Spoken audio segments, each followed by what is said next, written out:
حضرت عبداللہ بن مبارک کا واقعہ ہے کہ آپ نے جنہوں نے 60 حج اپنی زندگی میں کیے ہیں، ایک سال آیا پھر وہ حج کے لیے جا رہے تھے دوستوں کے ساتھ، یہ 12 دوست اکٹھے جو چلے، اور چلتے چلتے جب کوفے میں پہنچے تو انہوں نے احرام خریدنا تھا، کچھ اور بازار سے چیزیں خریدنی تھی حج کی، تو سوچا وہ خرید لیتا ہوں۔ خریدنے کے لیے بازار گئے تو گرمی کا موسم تھا، تو سوچا فارغ ہو گئے، جب باہر نہر ہے اس کے پاس جاتا ہوں، وہ ٹھنڈی ہوا لگے گی، تو اس نیت سے باہر گئے۔ جب نہر کے پاس پہنچے، باہر کھڑے تھے تو وہاں دیکھا ایک مری ہوئی مجھ پڑی تھی، بھینس پڑی تھی، بھینس مری ہوئی پڑی ہے۔ اور آپ جب اسے دیکھتے ہیں تو تھوڑی دیر بعد آپ کیا دیکھتے ہیں کہ ایک عورت کالے رنگ کا برقع پہنا ہے، پورا حجاب میں ہے، ہاتھ میں چھری پکڑی ہے، اور آ کے نا اسے بھینس کا گوشت کاٹ رہی ہے، مری ہوئی بھینس کا گوشت کاٹ رہی ہے۔ آپ اسے دیکھ رہے ہیں، اس نے گوشت کاٹا اور لے کے چلی۔ جب لے کے چلی نا تو آپ نے سوچا کہ کہیں ایسا نہ ہو کہ یہ عورت کوئی ہوٹل وغیرہ ڈھابا وغیرہ چلاتی ہو اور مری ہوئی بھینس کا گوشت کاٹ کے لوگوں کو کھلائے۔ آپ پیچھے پیچھے چل پڑے۔ ویسے کسی کی جاسوسی کرنا جائز نہیں، لیکن اگر مسلمانوں کو کسی کی تکلیف سے، پریشانی سے بچانا ہو تو پھر جائز ہے۔ آپ اس نیت سے کہ کہیں ایسا نہ ہو کہ یہ بھینس کا گوشت کاٹ کے مری ہوئی کا لوگوں کو کھلاتی پھرے، پیچھے پیچھے چلے۔ جب اس کے پیچھے چلے تو وہ چلتی چلتی چلتی چلتی کوفے کے ایک محلے میں داخل ہوئی، پھر ایک تنگ گلی میں داخل ہوئی، پھر ایک دروازے پہ جا کے زور زور سے دروازے کو کھٹکھٹایا۔ جب کھٹکھٹایا تو دروازہ اندر سے کھلا، اندر داخل ہو گئی۔ آپ فرماتے ہیں میں پیچھے پیچھے دیکھ رہا ہوں، میں نے دروازے کے زوراٹ سے آنکھ لگا کے دیکھا تو چھوٹی چھوٹی 4-5 بچیاں تھیں، وہ وہاں سے لپٹ گئی اور کہنے لگی امی کچھ کھانے کا انتظام ہوا، کچھ کھانے کے لیے انتظام ہوا۔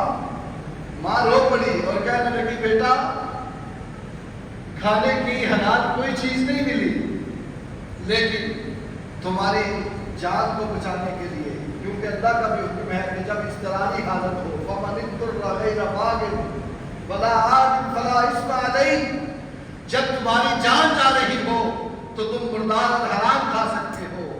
مجھے کچھ نہیں ملا تھا، یہ مری ہوئی ایک بھینس کا گوشت کاٹ کے لائی ہوں، اگر تمہیں نہیں کھلاتی تو تمہاری جان جانے کا خطرہ ہے، اس لیے تمہارے لیے یہ تھوڑا سا لائی ہوں، یہ پکا کے تمہیں کھلا دیتی ہوں، اگر نہیں کھلاؤں گی تو پھر تم اٹھ نہیں سکو گی، اور میں نے بیٹا تمہارے لیے یہ لائی ہوں، اللہ کا نام لے کے کھا لینا، پریشان نہ ہونا۔ ماں بیٹیوں کو گلاسے دے رہی ہے، بیٹیاں رو رہی ہیں، ماں بھی روتی ہے۔ آپ نے جب سنا کہ یہ عورت جو ہے یہ زیادتی اور ظلم کے لیے نہیں کاٹ کے لائی بلکہ اپنی جان کو بچانے کے لیے لائی ہے، مجبور ہے، آپ نے دروازہ کھٹکھٹایا، اندر سے عورت کی آواز آئی کون ہے دروازے پہ؟ آپ نے فرمایا میں عبداللہ بن مبارک ہوں، دروازہ ذرا کھولے۔ کہا کون عبداللہ بن مبارک؟ کہا بہت بڑا محدث اس زمانہ مجھے جانتا ہے، ہزاروں میرے شاگرد ہیں، میں حدیث پڑھاتا ہوں لوگوں کو۔ فرمانے لگے اچھا میں نے آپ کا نام سنا ہے۔ دروازہ کھولا، کہا کیا بات ہے؟ آپ نے فرمانے لگے یہ 3000 درہم ہے میرے پاس، میں نے حج کے لیے اکٹھے کی، حج مجھ پر فرض نہیں ہے، فرض میں نے کر لیا ہوا ہے، اور اب میں دوستوں کے ساتھ حج پہ جا رہا تھا، میں نے آپ کو اس طرح بھینس کا گوشت کاٹتے ہوئے دیکھا تو میں آپ کے پیچھے چلا، اور میں نے آپ کی بات سنی تو میں نے سوچا کہ اس حج سے بہتر یہ ہے کہ میں آپ کی زندگی کو بچاؤں، مجھ سے یہ 3000 درہم ہے دے دو، دینار ہے دے دو، اور اپنا گزارا کرو، بچوں کو کھانا کھلاؤ۔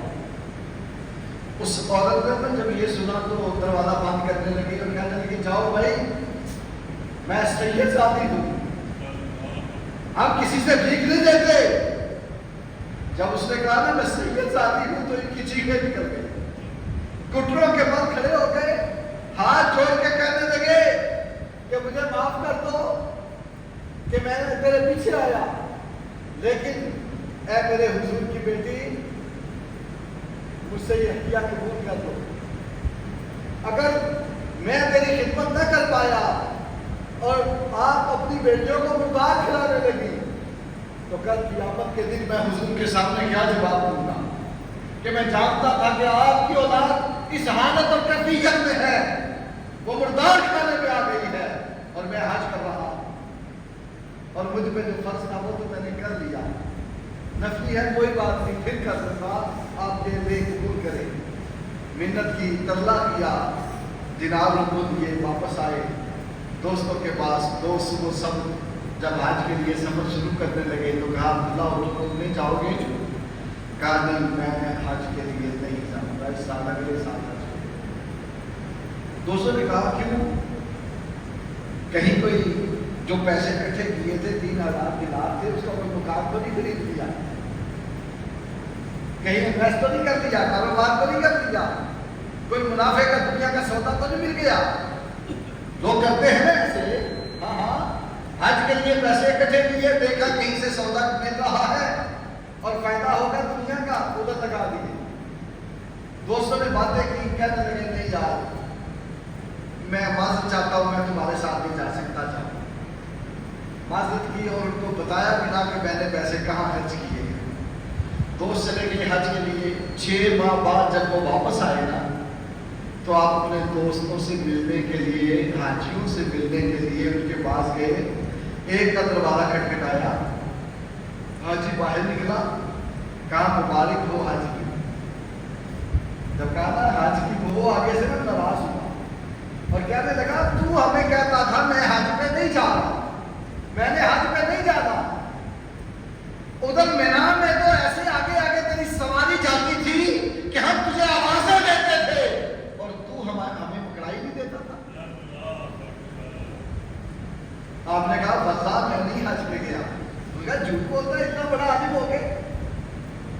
چپ کر کے دوسرے دوست کو مبارک دینے کے لیے گئے. اس نے بھی کہا کہ کس چیز کی مبارک دے رہا ہے, ادھر تو سلام بھی نہیں دیتا تھا, کسی سے ملتا بھی نہیں تھا, سب سے آگے آگے جا رہا تھا.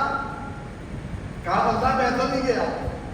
وہ جس دوست کے پاس جاتے ہیں وہ بھی یہی کہتا ہے اور شکوہ کرتا ہے کہ میں نے تجھے عرفات میں دیکھا ہے, میں نے میراث میں دیکھا ہے, مزدلفہ میں دیکھا ہے اور تو کسی سے ملتا بھی نہیں تھا, آگے آگے بھاگا جاتا تھا. تیری سواری بڑی تیز تھی, ہم تجھے آوازیں دیتے تھے تو رکتا نہیں تھا. آپ حیران ہو گئے یہ بات کیا کر رہے ہیں. اس زمانے کے بہت بڑے بزرگ اور عالم حضرت ربیع بن اسلم رحمۃ اللہ علیہ, بہت بڑے ولی تھے. وہ بھی حج پہ گئے ہوئے تھے, وہ بھی واپس آئے. جب واپس آئے تو آپ ان سے ملاقات کے لیے, ان کو مبارکباد پیش کرنے کے لیے, دعا کرانے کے لیے ان کے پاس جب پہنچے نا, دروازہ کھٹکھٹایا تو اندر سے باہر تشریف لائے. جب باہر تشریف لائے تو آپ نے ان کو مبارک دی. جب مبارک دی تو وہ کہنے لگے مجھے مبارک دے رہا ہے, ادھر کب نہیں آتا تھا, کسی سے سلام نہیں دیتا تھا, آگے آگے چلتا تھا, تجھے آواز دیتے تھے سنتا نہیں تھا اور مجھے تو تم نے مصیبت میں ڈالے رکھا. آپ پریشان ہو گئے. آپ نے کہا حضور میں نے آپ کو کس مصیبت میں ڈالا, میں تو وہاں گیا ہی نہیں. وہ فرمانے لگے کہ جب میں حضور کی بارگاہ میں حاضر ہوا نا, ربیع بن اسلم کہتے ہیں حضور کی بارگاہ میں حاضر ہوا تو کریم آقا صلی اللہ علیہ وسلم نے مجھے یہ 3000 دینار دی, 6000 دینار دی, یہ تھیلی دی دیناروں کی اور فرمایا جاؤ عبداللہ بن مبارک کو دے دے. اور میں تیرے پیچھے پیچھے پھرتا تھا, تو میرے قابو نہیں آتا تھا, تو نے تو مجھے مصیبت میں ڈالے رکھا, میں تیرے دینار ہی سنبھالتا رہا. یہ پکڑ بھائی اپنے دینار. آپ بڑے حیران ہو گئے یہ ہو کیا رہا ہے. جو حاجی ملتا ہے تو حج کر کے آیا ہے, تو ہمارے آگے چل رہا تھا, مینا میں تجھے دیکھا, عرفات میں دیکھا, مزدلفہ میں دیکھا, مدینہ طیبہ میں دیکھا, میں تو گیا ہی کوئی نہیں. بڑے حیران ہیں اور سوچ میں پڑ گئے اور کہنے لگے اللہ یہ کیا معاملہ ہے, مجھے بھی تو بتانا معاملہ کیا ہوا. یہی سوچتے سوچتے آنکھ لگی, آنکھ بند ہوئی, قسمت کھل گئی.